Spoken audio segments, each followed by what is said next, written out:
فعاش القلب إخلاصا وصرت تحوم كالطير تحلق في ثقافات وتنهل من ربى الخير. Wallahi, sometimes failure makes you a person who is much better in character.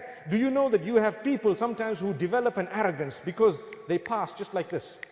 They develop an arrogance. They become people who think, hey, that's it, it's me. Thank you, fans. Thank you all, To be honest with you, Allah will wake you up one day to say, you know what? You're just one human being. You're going to return to me. These degrees are all temporary. They will help you for a few years. What's going to help you for the entire life after death is your relationship with me.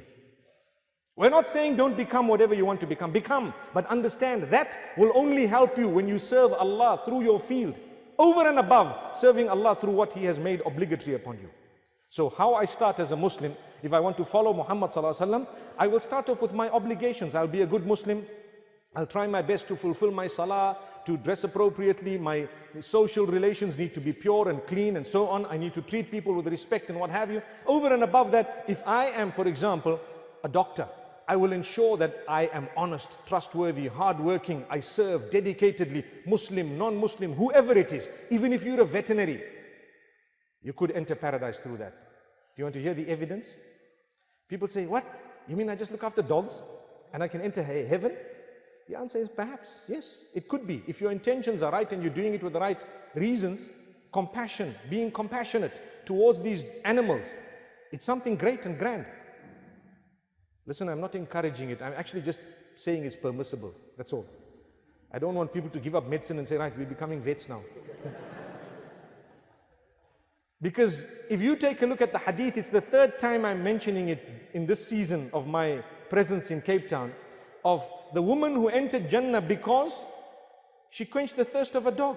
What happened? She wasn't even a vet. A vet has spent a lot of time, and when they go, to an ailing dog that is perhaps dying, and they, for example, administer some medication or whatever it be to that particular dog, and the dog is doing well and it can bark properly, rap, rap, what would happen? Subhanallah. You weren't expecting that, were you? MashaAllah.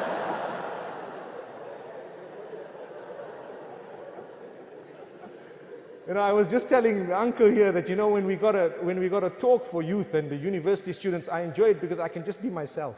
The minute you see old people with white gray hairs here, I couldn't do what I just did. But the point is, you get happy because the dog is once again on his feet, walking around, wagging its tail, whatever, and it's gone. So if Jannah and paradise was achieved by the quenching of the thirst of the dog, what if something more dedicated is provided for that dog? Don't you think there's a greater chance of getting Jannah? Common sense. Subhanallah. We ask Allah to open our doors. So let's be hopeful. Let's try. Let's use our field to reach out to people. Let's become better.